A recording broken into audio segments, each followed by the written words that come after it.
So ఈ మధ్య కాలం లోపల చాలా మంది లోపల కూడా మగవారి లోపల సంతానలేమి సమస్యలు అనేది ఎక్కువ చూస్తున్నాము. సో సంతానలేమి సమస్యలు అనగానే చాలా మంది ఏంటంటే పెళ్ళైన తర్వాత 6 నెలల నుండి సంవత్సరం వరకు ఎలాంటి కాంట్రాసెప్టివ్ పిల్స్ వాడకుండా పిల్లల గురించి ప్రయత్నం చేసినప్పుడు కూడా పిల్లలు కలగట్లేదు అని అంటే ఆ కండిషన్ని మనం ఇన్ఫర్టిలిటీ అని చెప్పేసి చెప్తుంటాం అనమాట. హలో అండి, నేను doctor Lokeshwar, doctor care homeopathy senior homeopathy కన్సల్టెంట్ని.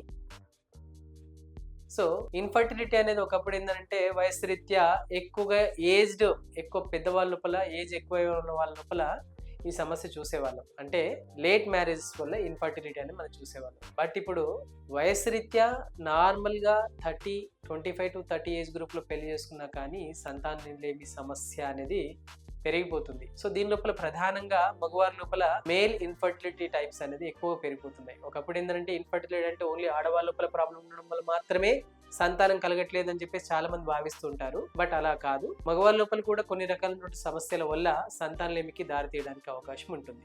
వాటి లోపల ఎక్కువగా అంటే మనం ఇన్ఫర్టిలిటీ ఎలా చూస్తామంటే 30% male factor and 30% female factor and 30% unknown causes అని చెప్పేసి చెప్తూ ఉంటాం అనమాట. సో ఇన్ఫర్టిలిటీ అనగానే ఆడవాళ్ళ లోపలనే ఏదో ప్రాబ్లం ఉందని భావించాల్సిన అవసరం లేదు. మగవాళ్ళ లోపల కూడా సంతానలేమికి దారి తీయడానికి కొన్ని రకాలైనటువంటి కారణాలు ఉంటాయి. వాటి లోపల ప్రధానంగా మనం చూసేది ఏంటంటే స్పర్మ్ కౌంట్ అని చెప్పేసి చెప్తుంటాం. సో స్పర్మ్ కౌంట్ లోపల ఎక్కువగా అంటే న్యాచురల్గా ప్రెగ్నెన్సీ ఎప్పుడు వస్తుంది అని మనం చూసుకున్నట్లయితే ఒక స్పర్మ్ అనేది అండంతో శుక్రకణం అనేది అండంతో కలిసినప్పుడు అది మనకు గర్భం దాల్చడానికి అవకాశం ఉంటుందన్నమాట. సో మగవాళ్ళ లోపల ఎప్పుడైతే శుక్రకణాల సంఖ్య తగ్గుతుందో దానివల్ల మనకు మేల్ ఇన్ఫర్టిలిటీకి దారి తీయడానికి అవకాశం ఉంటుంది. సో సాధారణంగా ఏంటంటే నవేడేస్ ఏంటంటే చాలా మంది మగవాళ్ళ లోపల ఇన్ఫర్టిలిటీ లోపల ప్రధానంగా స్పర్మ్ కౌంట్ తగ్గిపోయి బాధపడే వాళ్ళు చాలా మంది చూస్తున్నాం. సో ఈ స్పర్మ్ కౌంట్ తగ్గిపోయిందని అంటే ఇమ్మీడియట్లీ బాధపడుతూ ఒక రకమైనటువంటి డిప్రెషన్లోకి వెళ్ళిపోవడం, ఒక రకమైనటువంటి యాంగ్జైటీ పెరిగిపోతూ ఉండడం, ఇలాంటివి అంటే నెలలు గడుస్తున్నాయి, మ్యారేజ్ అయింది, నెలలు గడుస్తున్నాయి, సంవత్సరాలు గడుస్తున్నాయి, అయినా పిల్లలు పుట్టట్లేదు అనే సందర్భం లోపల ఇంకా పిల్లలు పుట్టరేమో అని చెప్పేసి తొందరపడి IUI చేయించడం, IVF వెళ్ళడం ఇలాంటివి చూస్తుంటాం అనమాట.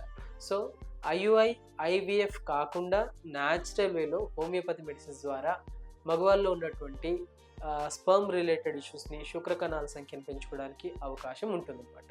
సో దీని లోపల ప్రధానంగా శుక్రకణాలు ఏ విధంగా పెరుగుతాయి అని అంటే కొన్ని డైట్ లోపల కొన్ని మార్పులు చేసుకుంటూ, అదేవిధంగా ఫిజికల్ యాక్టివిటీలో కొన్ని మార్పులు చేసుకుంటూ మెడిసిన్స్ అనేది వాడినట్లయితే శుక్రకణాల సంఖ్య, స్పర్మ్ కౌంట్ అనేది పెంచుకోవడానికి అవకాశం ఉంటుంది. సో శుక్రకణాల సంఖ్య తక్కువగా ఉన్నట్లయితే బాధపడాల్సిన అవసరం లేదు. మీ దగ్గర ఉన్నటువంటి డాక్టర్ కేర్ హోమియోపతిని సంప్రదించండి. ఖచ్చితంగా శుక్రకణాల సంఖ్యను పెరిగేలాగా అండ్ వాటితో పాటు దేనివల్ల ఈ శుక్రకణాల సంఖ్య తగ్గుతుంది అనేది విశ్లేషించి ట్రీట్మెంట్ అందించడం వల్ల స్పర్మ్ కౌంట్ అనేది ఇంప్రూవ్ చేసుకోవడానికి, న్యాచురల్ వేలో ప్రెగ్నెన్సీ రావడానికి అవకాశం ఉంటుంది.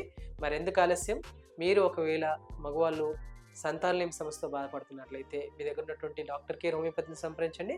ఖచ్చితంగా మీ ప్రాబ్లమ్ సాల్వ్ చేసుకోండి.